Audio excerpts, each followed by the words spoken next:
on the budget. But then, of course, I want to manifest that I join the manifestation of my idol, Senator Rapi Tulfo, in our concern about the integrity of our irrigation projects.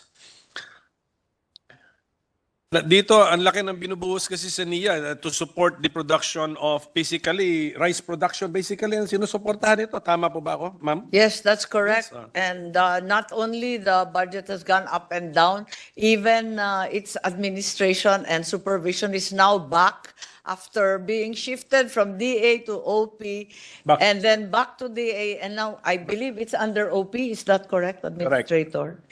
Nabasa nyo na naman yung, yung first question ko. Mr. President, nasagot na po yung first question ko kaya hindi ko pa tinatanong, Mr. President. So now, Creepy minority yes, leader. yun po yun, yung placement niya sa government organization. Now, it's back to OP. Sige pa.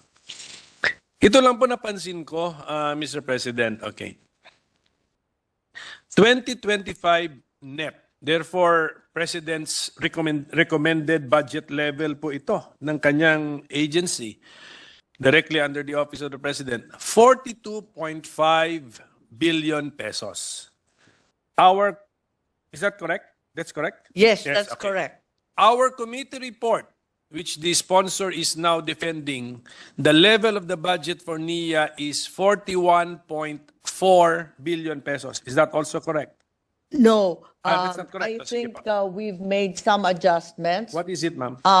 And yes, it started at 42 billion with a NEP.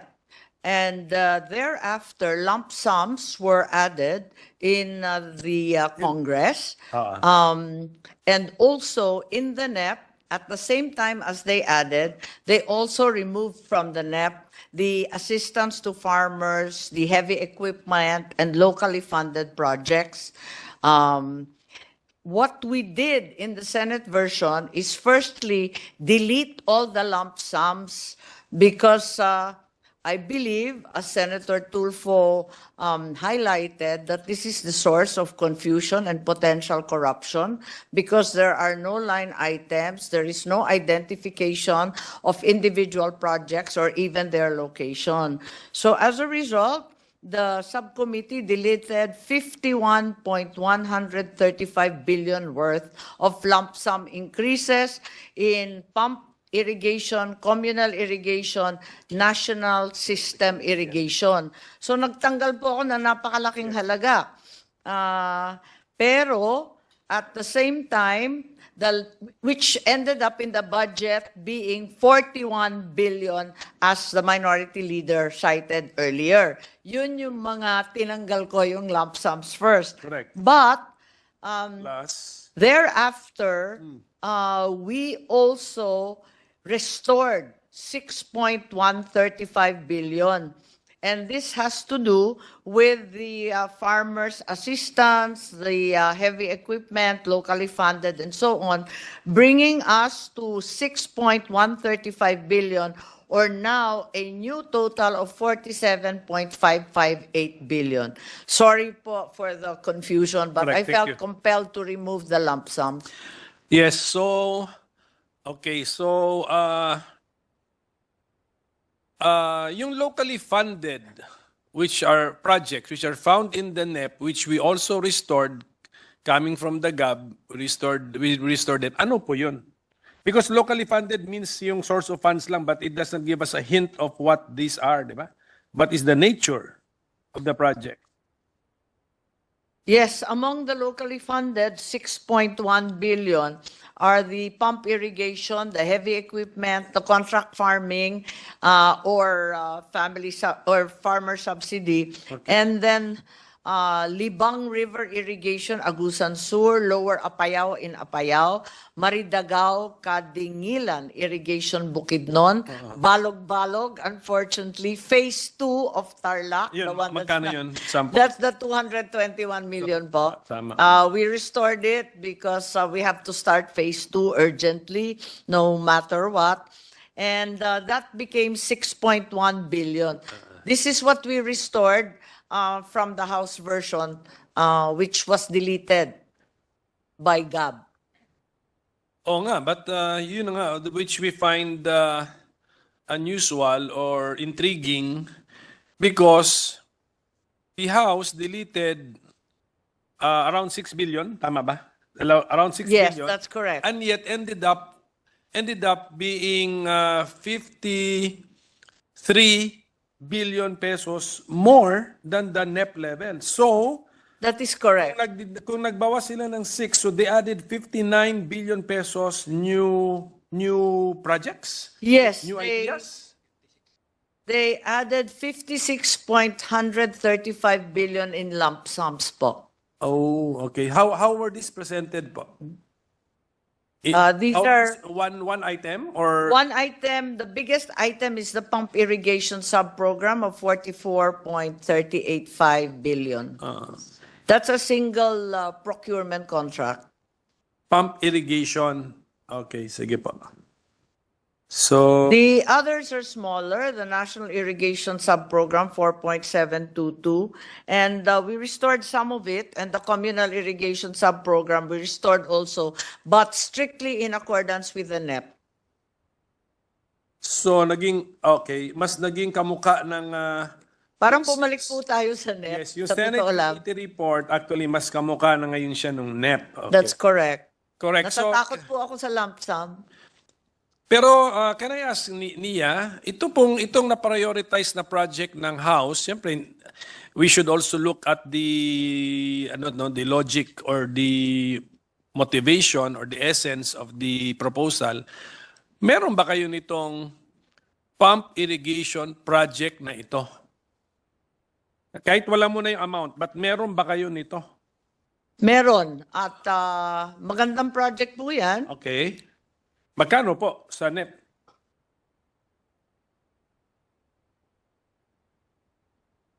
Ang NEP, nasa 2 billion po. 2 billion, okay. And it ballooned to 44.38. 44.38 pala? 4.5. Sige, okay, so 2 billion. 2 billion 2 lang billion found its way into your NEP, President's budget, under the pump irrigation project. But, during the budget call, when the NIA prepared their budget, magkano po yung amount na linagay nyo sa pump irrigation project?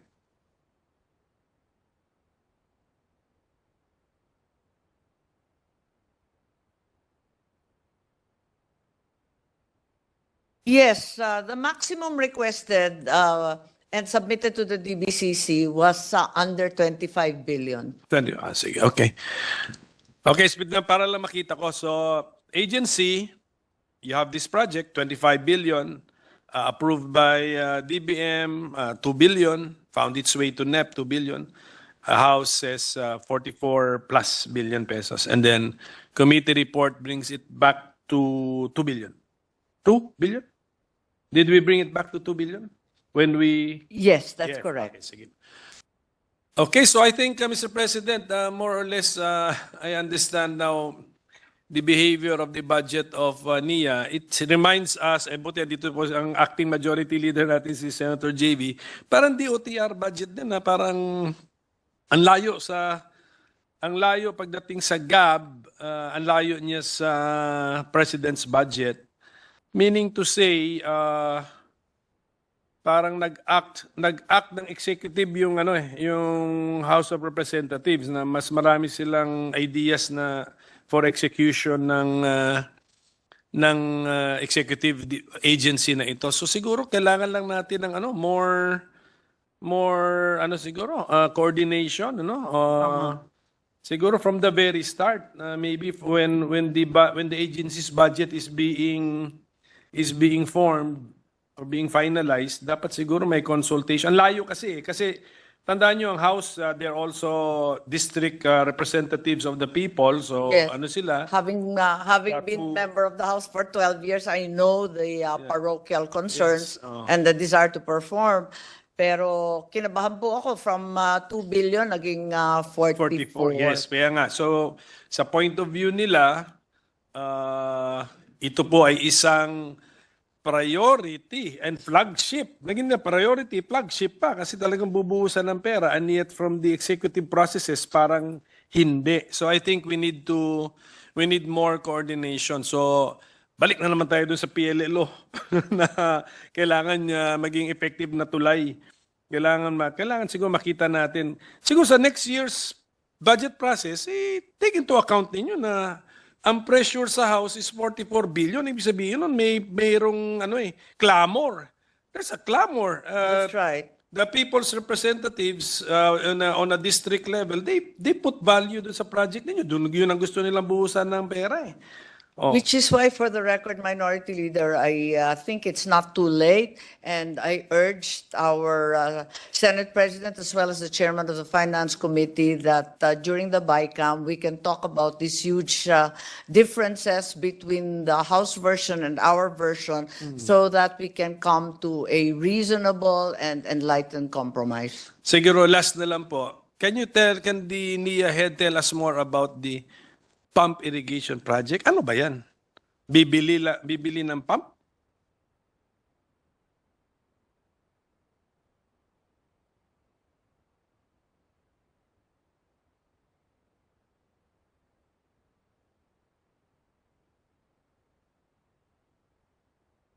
Okay, yes, the pump irrigation project is a solar powered irrigation project that involves drip irrigation, which is very, very important now that rain has become so sparse, or a deluge. It also allows for fertigation, which is including fertilizer in the process of irrigating your field. So it has two things. You can control the quantum of water, which is very important, particularly with El Nino, and also you can include fertilizer in the watering of your fields. Is it a package? It is a package. Yes, po. may we know the cost of the package? It comes to a total of 1 million per hectare. But it takes us one step further into smart farming. Okay, so pwede natin sabihin na the desire from the House is to irrigate 44,000 hectares? Yes, that would appear to be the case. Okay. And there is identified over 1 million hectares still irrigable in our territory. Mga 30% sa ating bansa ay hindi pa talagang natutubigan. So that we will understand why, yun lang, pinapasok ko para we'll understand the thinking of the House. So, siguro I think this is a legitimate subject matter for the compromise mechanism and the harmonization methods during the BICAM, no? Kasi meron naman siya talaga. It's a question of the amount lang eh. Kung how important does this project, how important is the role of this project in the overall plan of NIA as well as of the administration. Yeah. My concern po is I've had personally as a provincial governor very poor experience with solar irrigation and pumps. I would still commit the larger amount of any budget to the big ticket items and the high dams in the larger areas. Ang problema kasi nito yung paisa-isa eh. Pero maganda naman kasi immediate, hindi siya 10 years in the making at talaga namang makikinabang yung mga mambubukid kaagad-agad. At saka, may hint of Israeli technology in the drip technology. So at any rate, we congratulate our committee chairwoman for fixing the budget of the National Irrigation Administration, and then making it more understandable, and then more hindi lang more understandable but more detailed Kasi mas ano yan eh, mas importante yung we avoid lump sums, we go into line item budgeting. Apa. Thank you. Thank you for that. Thank you. Thank you very much, Minority Leader, for understanding the rather drastic reduction.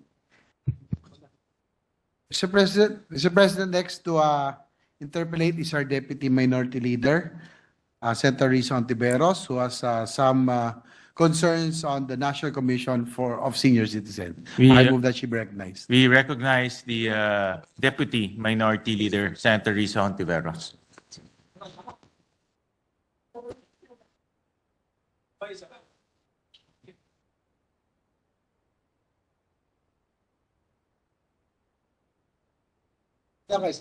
Standby lang yun niya.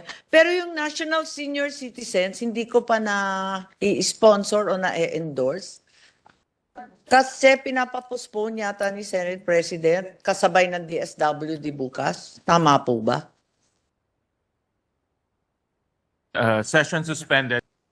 Regard to the flying voters. I'll just give you a brief data. In 2016, national local elections, we have registered voters of 71,225. In 2019, national local elections, it increased to 16.50%, naging 82,977. The 2022 national local elections, it increased to 32.13% for a total of 109,640,000 voters. As compared to Pasig, ang tinaas lang ng Pasig, ang increase ng Pasig is 3.75, Mandaluyong 1.32%, Quezon City 5.55%, and in Manila 6.37%. Napakalit lang po ng bayan ng lungsod ng San Juan para magkaroon ng increase ng 32%. Doon naman sa 2018 barangay SK elections,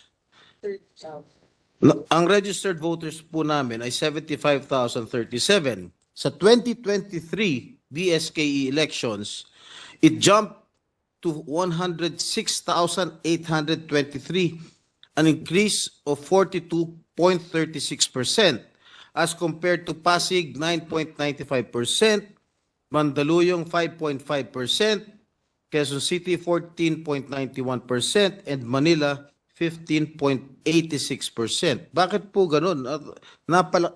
This is I think for me this is highly irregular. The increase of registered voters in San Juan in the national local elections in 2022 and the barangay SK elections 2023 is highly irregular compared to the other LGUs and the national registered voters.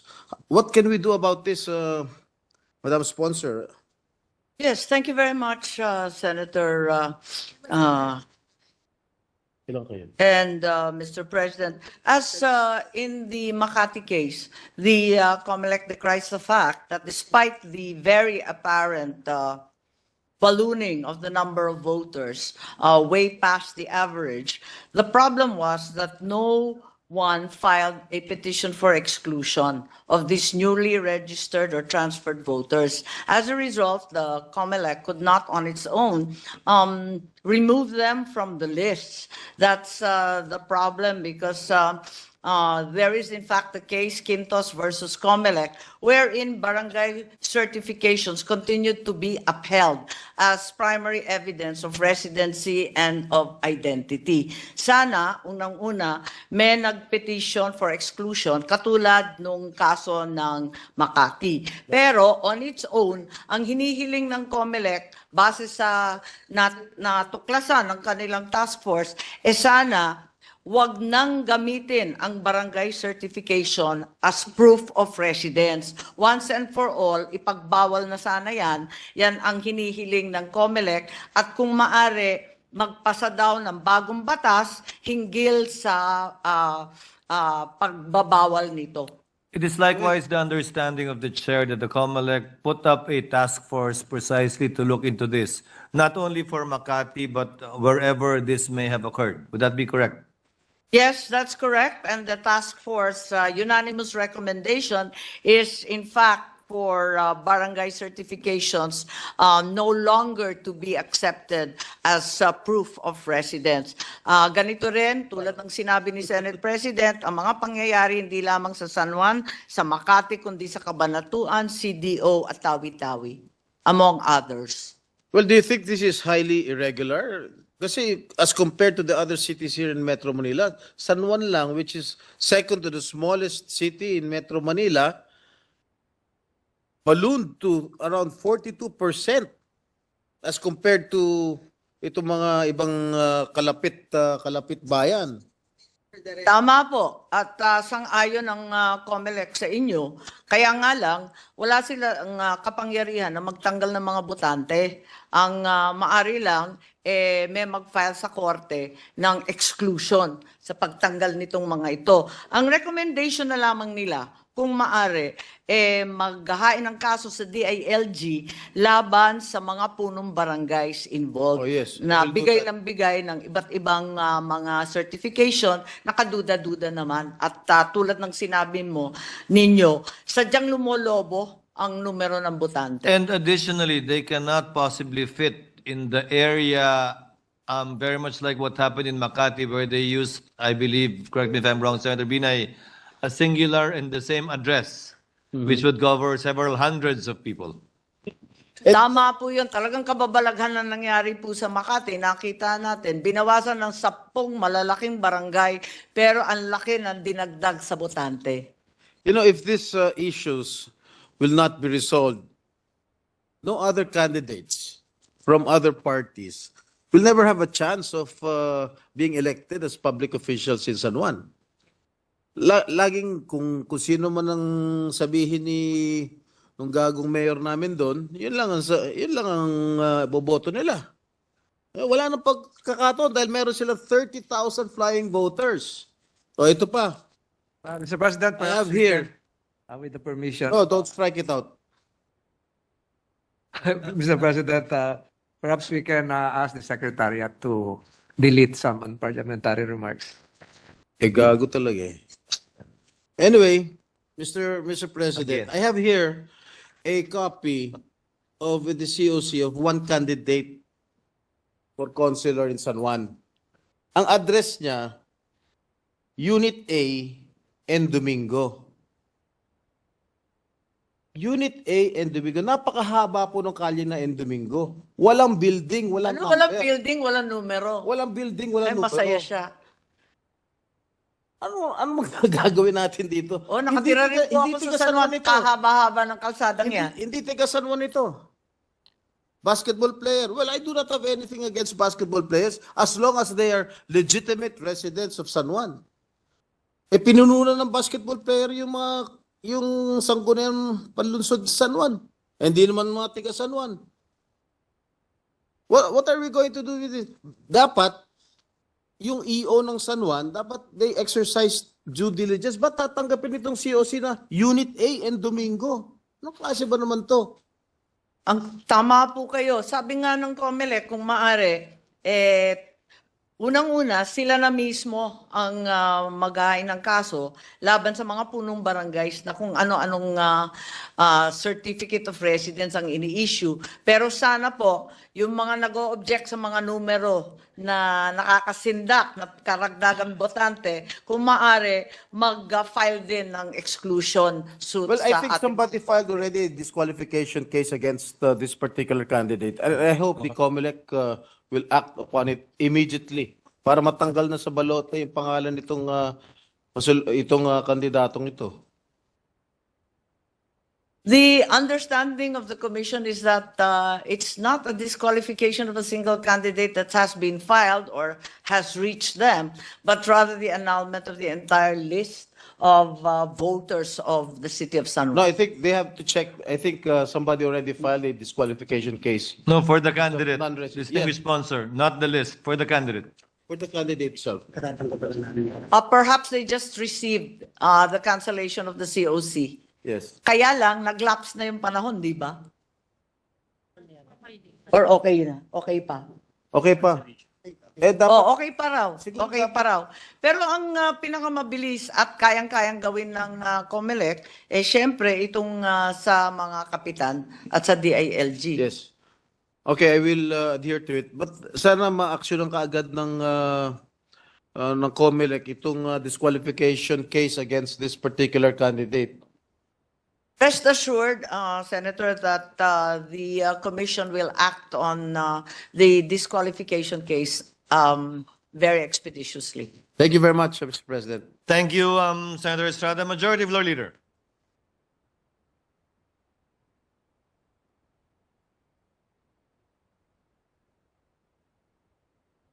President, the minority leader is seeking the floor. Senator Pimentel is recognized.